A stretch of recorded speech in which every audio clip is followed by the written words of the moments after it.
Hello all, నేను మీ dietitian Pavani. ఈరోజు topic వచ్చేసి ఆర్థరైటిస్. అందరూ ఫేస్ చేస్తూ ఉంటారు. మన ఇంట్లో కూడా కీళ్ళ నొప్పులు ఉన్న వాళ్ళు ఉన్నారు. అయితే ఈ టాపిక్ గురించి మాకు క్లియర్గా ఎక్స్ప్లెయిన్ చేయండి అని చెప్పేసి చాలామంది డిఎం కూడా చేశారు. సో అందుకే ఈ టాపిక్ గురించి క్లియర్గా ఎక్స్ప్లెయిన్ చేస్తాను. దట్టు చాలా తక్కువ టైంలోనే ఎక్స్ప్లెయిన్ చేస్తాను. సో ఫస్ట్ థింగ్ ఏంటంటే, ఈ ప్రాబ్లం గురించి ఈ ఆర్థరైటిస్ గురించి మాట్లాడుకునే ముందుగా మనం ఒక టాపిక్ గురించి మాట్లాడుకుందాం. ఆడవాళ్ళలో మనం చూస్తూ ఉన్నట్టయితే బ్యాక్ పెయిన్ కానీ, షోల్డర్ పెయిన్ కానీ, నెక్ పెయిన్ కానీ తరచుగా ఫేస్ చేస్తూ ఉంటారు. ఎందుకండి అంటే కనుక ఒక 30 ఏజ్ కానీ 35 దాటిన తర్వాత ఆడవాళ్ళలో ఈస్ట్రోజన్ అండ్ క్యాల్సిటోనిన్ హార్మోన్ అనేది తగ్గిపోతూ ఉంటుంది. దీనివల్ల బోన్స్ వీక్ అయిపోతూ ఉంటాయి. కాల్షియం అబ్జార్ప్షన్ కూడా తగ్గిపోతూ ఉండడం వల్ల బోన్స్ వీక్ అయిపోతూ ఉంటాయి. అయితే ఇక్కడ క్వశ్చన్ అడగొచ్చు, ఈస్ట్రోజన్ క్యాల్సిటోనిన్ తగ్గిపోతుంది కదా, అయితే నేను ఈస్ట్రోజన్ సెట్ చేసుకుంటే సరిపోతుంది, లేకపోతే నేను కాల్షియం ఒక్కటి తీసుకుంటే సరిపోతుంది అని అడగొచ్చు. ఇక్కడ పాయింట్ అండి ఏంటంటే, ముఖ్యమైన పాయింట్ ఏంటంటే, ఈస్ట్రోజన్ని మనం మెయింటైన్ చేయలేము. ఎందుకంటే estrogen based on puberty stage కానీ, లేకపోతే మనకు ఎవ్రీ మంత్ సైకిల్స్ని బట్టి అది చేంజ్ అవుతూనే ఉంటుంది. కానీ ఇక్కడ మనం చూసుకోవాల్సింది ఏంటంటే, సరేనండి నేను కాల్షియం తీసుకుంటాను, కాల్షియం వల్ల ఆర్థరైటిస్ తగ్గుతుంది అంటున్నారు కదా అంటే, కాల్షియం కూడా మంచిదే కాదనట్లేదు. కానీ ఏంటంటే, మనం first of all life style change అనేది ఖచ్చితంగా చేయాలి. సో ఇక్కడ ఇలా తరచుగా మన బాడీలో కాల్షియం అబ్జర్ప్షన్ తగ్గిపోవడం వల్ల బోన్స్ వీక్ అయిపోయి ఆర్థరైటిస్ ప్రాబ్లం అనేది లీడ్ అవుతుంది. సో మీకు మెయిన్ రూట్ కాజ్ అనేది తెలిసింది ఏంటంటే, మనకు ఈస్ట్రోజన్ హార్మోన్ అనేది మనకి ఎవ్రీ మంత్ సైకిల్స్ని బట్టి బ్రెస్ట్ డెవలప్మెంట్ కానీ, ప్యూబర్టీ కానీ ఇది చేంజ్ అవుతూనే ఉంటుంది. సో ఇక్కడ మనం ఏం చేయాలి అని అంటే కనుక, మెయిన్గా లైఫ్ స్టైల్ చేంజ్ చేయాలి. ఈ ఆర్థరైటిస్ రాకుండా ఉండాలి అన్నా కూడా మనం ఏం చేయాలి అంటే, lifestyle change is very very important. Lifestyle చేంజ్లో ఏమేమి వస్తాయి అంటే కనుక, ఫస్ట్ థింగ్ వర్కౌట్ ఫస్ట్ ప్లేస్లో ఉంటుందండి. వర్కౌట్ చేయడం అనేది చాలా చాలా ఇంపార్టెంట్. అందరూ అంటారు, నేను యోగా చేస్తున్నాను, నేను వెయిట్ లాస్ కూడా అవుతున్నాను యోగా చేయడం వల్ల, నాకు ఇది ఓకే, నేను హ్యాపీగానే ఉన్నానని అనుకోవచ్చు. యోగా ఒకటే కాదు, వర్కౌట్స్ వారానికి 5 రోజులు యోగా చేస్తున్నా కూడా మీకు హెల్ప్ అవ్వదు మజిల్ గెయిన్ అవ్వడంలో. మీరు 3 రోజులు యోగా చేసి 2 డేస్ స్ట్రెంగ్త్ ట్రైనింగ్ చేస్తేనే మీకు చాలా చాలా హెల్ప్ అవుతుంది. గుర్తుపెట్టుకోండి, ఇప్పుడు ఈ 30లో కానీ, ఇప్పుడు మీ 25లో కానీ మీరు వర్కౌట్ చేయడం స్టార్ట్ చేశారనుకోండి, డైలీ ఒక హ్యాబిట్ లాగా అలవాటు చేసుకోండి. గుర్తుపెట్టుకోండి, ఇప్పుడు గెయిన్ చేసిన మజిల్ ఒక 50 ఇయర్స్ తర్వాత అది మన ప్రాపర్టీలా యూజ్ అవుతుందన్నమాట. సో వర్కౌట్స్ చాలా మెయిన్ ప్లేస్లో ఉంటాయి. అయితే మీకు ఇక్కడ క్వశ్చన్ రావచ్చు, ఆర్థరైటిస్ రాకుండా ఉండాలి అంటే వర్కౌట్స్ చేయమంటున్నారు. ఒకవేళ ఆర్థరైటిస్ వచ్చిన వాళ్ళు ఎలాంటి వర్కౌట్స్ చేయాలి అంటే, ఫస్ట్ థింగ్ వాకింగ్ చాలా చాలా మంచిది. పోస్ట్ మీల్ వాక్స్ అనేది అలవాటు చేసుకోండి. అంటే ఏ ఫుడ్ తీసుకున్నా, బ్రేక్ఫాస్ట్, లంచ్, డిన్నర్, స్నాక్స్, ఎప్పుడు ఎలాంటి ఫుడ్ తీసుకున్నా కూడా ఒక 15-20 మినిట్స్ ఆగి పోస్ట్ మీల్ వాక్స్ అనేది వెళ్ళడం చాలా చాలా మంచిది, అలవాటు చేసుకోండి. ఎంతసేపు చేయాలి అంటే కనుక, సో మార్నింగ్, లంచ్, డిన్నర్ ఇలా మనం డే మొత్తంలో పోస్ట్ మీల్ వాక్స్ చేస్తాం కాబట్టి 15 మినిట్స్ చేస్తే సరిపోతుంది. సెకండ్ థింగ్, ఎలాంటి వర్కౌట్స్ చేయకూడదు అంటే బ్రిస్క్ వాక్. ఆర్థరైటిస్ ఉన్నవాళ్ళు బ్రిస్క్ వాక్ అంటే ఎక్కువ హెవీగా జాగింగ్ చేయడం కానీ, లేకపోతే ఎక్కువ లెగ్స్ మీద ప్రెషర్ పడే వర్కౌట్స్ చేయడం కానీ చేయకూడదు.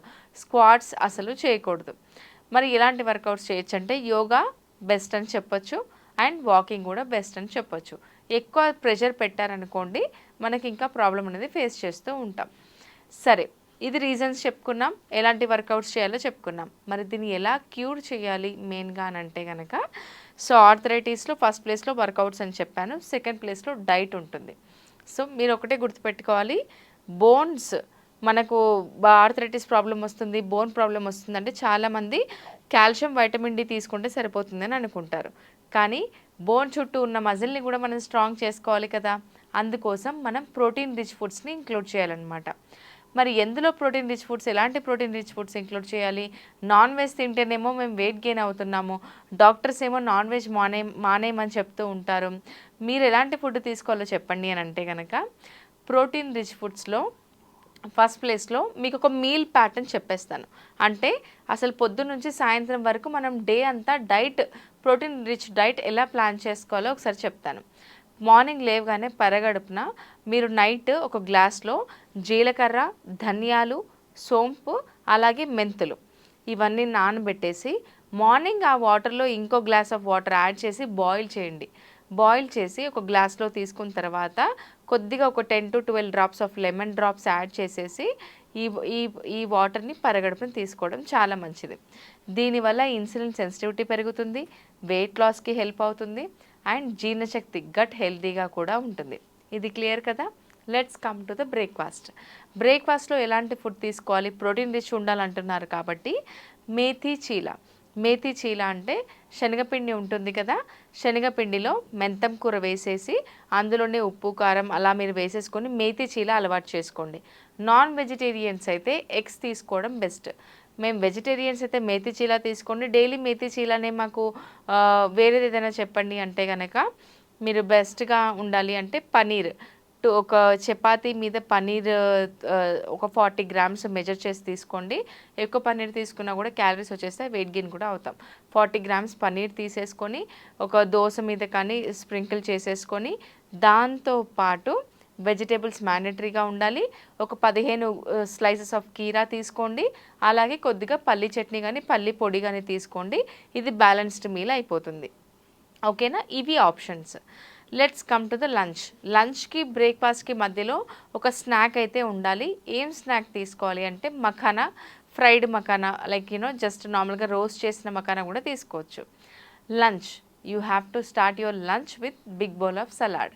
సలాడ్లో ఏముంటుంది అని అంటే కనుక మీరు మార్నింగే చిక్ పీస్ కానీ నైటే చిక్ పీస్ కానీ నానబెట్టేసుకోండి.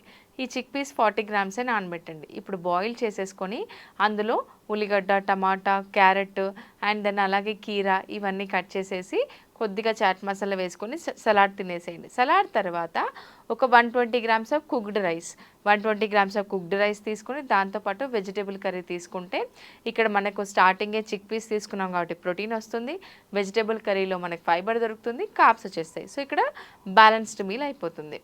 Let's come to the evening snack. చాలామందికి టీ కాఫీ అలవాటు ఉంటుంది. టీ కాఫీ అలవాటు గురించి నేను మీకు జస్ట్ నెక్స్ట్ పాయింట్లో చెప్తాను. ఇప్పుడు డైట్ గురించి కంప్లీట్ చేసేస్తాను. సో ఈవినింగ్ స్నాక్లో వచ్చేసి మీరు ఏదైనా ఒక ఫ్రూట్స్ ఇంక్లూడ్ చేయడం కానీ నానబెట్టిన బాదం ఒక 10 ఇంక్లూడ్ చేయడం కానీ అలవాటు చేసుకోండి. వాల్నట్స్ కూడా చాలా మంచిది. ఇవి రెండు లేవు అంటే నానబెట్టిన పల్లీలు కూడా ఉడకబెట్టి తీసుకోవచ్చు. ఫ్రూట్స్ ఎన్ని గ్రామ్స్ తీసుకోవాలి అంటే 120 grams to 150 grams of fruits తీసుకోవచ్చు. డిన్నర్ వీలైనంత వరకు మీ స్లీప్కి మీ డిన్నర్కి 3 hours ఆఫ్ గ్యాప్ అనేది ఉండాలి. డిన్నర్ 7 o'clock వరకు కంప్లీట్ చేయడానికి ప్లాన్ చేయండి. అలాగే డిన్నర్లో ఓన్లీ 1 చపాతీ, దాంతోపాటు వెజిటేబుల్ కర్రీ. ఒకవేళ నాన్ వెజిటేరియన్స్ అయితే chicken breast, skinless boneless chicken breast 100 grams తీసుకోండి.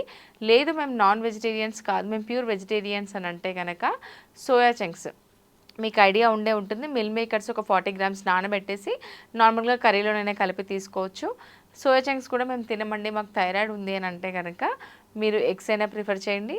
లేకపోతే మీరు నానబెట్టిన పెసర్లు కానీ శనగలు కానీ తీసుకోవచ్చు 40 గ్రామ్స్. అంటే నానబెట్టిన తర్వాత 120 గ్రామ్స్ అవుతాయి అన్నమాట. ఇది కూడా కాదు అనుకున్న వాళ్ళు పనీర్ కూడా తీసుకోవచ్చు 50 గ్రామ్స్. సో ఇలా ఎవ్రీ మీల్లో ప్రోటీన్ ఉన్నట్టు ప్లాన్ చేసుకున్నాం అనుకోండి, డే అంతా హ్యాపీగా ఉంటుంది అండ్ మనకు గట్ హెల్తీగా కూడా ఉంటుంది. అలాగే మేక్ ష్యూర్ మీరు 45 minutes ఆఫ్ వర్కౌట్ చేస్తారు కాబట్టి క్యాలరీ బర్నింగ్ కూడా బాగుంటుంది. అండ్ అలాగే ఆర్థరైటిస్ నుంచి కూడా ఇలాంటి డైట్ తీసుకోవడం వల్ల ఓవర్కమ్ అవ్వచ్చు. గుర్తుపెట్టుకోండి, ఎవ్రీ మీల్లో ప్రోటీన్ అనేది ఉండాలి. అండ్ ఆల్సో నేను 90 days weight loss programme start చేశాను. ఇందులో ఏంటంటే ప్రాపర్ గైడెన్స్ కూడా మీకు దొరుకుతుంది. ఆర్థరైటిస్కి క్యూర్ అనేది ఉండదండి. మనం హెల్దీ లైఫ్ స్టైల్ మెయింటైన్ చేస్తేనే 70% మనం చాలా బాగా హెల్దీ లైఫ్ స్టైల్ని లీడ్ చేయొచ్చు. అంటే ఎక్కువ కొన్నిసార్లు ఆర్థరైటిస్ అనేది మన బోన్స్ కూడా పనిచేయకుండా చేస్తుంది అనమాట. కంప్లీట్గా సిచ్యువేషన్ వర్సన్ అవుతుంది ఒకవేళ మీరు నెగ్లెక్ట్ చేస్తే. బట్ మీరు ఒకవేళ ఇప్పుడే మీరు ఒక ఛాలెంజ్లో పార్టిసిపేట్ చేసి మీ హెల్త్ని రికవరీ చేసుకోవాలి, ఆర్థరైటిస్ వచ్చే ఛాన్సెస్ ఉన్నాయి అని అంటే కనుక మా ప్రోగ్రాంలో జాయిన్ అవ్వండి. మీకు వర్కౌట్ గైడెన్స్ ఉంటుంది.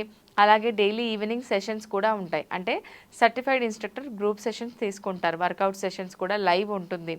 అలాగే ఒకవేళ మీరు లైవ్ మిస్ అయితే వర్కౌట్ వీడియో కూడా మీకు పంపిస్తాము.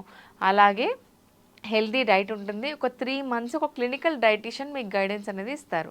సో, ఇలా కంప్లీట్‌గా మానిటర్ చేస్తూ మీకు హెల్తీ లైఫ్ స్టైల్ లీడ్ చేయడానికి మేము ప్లాన్ చేస్తాము. సో, ఈ ఆర్థరైటిస్ ప్రోగ్రామ్‌లో జాయిన్ అవ్వాలనుకుంటే కింద స్క్రోల్ అవుతున్న నెంబర్‌కి కాల్ చేసి కంప్లీట్ డీటెయిల్స్ కనుక్కోండి. ప్రైస్ కూడా చాలా రీజనబుల్ ఉంటుందండి. దట్స్ ఇట్ అండి. నెక్స్ట్ వీడియోలో ఇంకో టాపిక్‌తో మీ ముందుకొస్తాను. Until then thank you.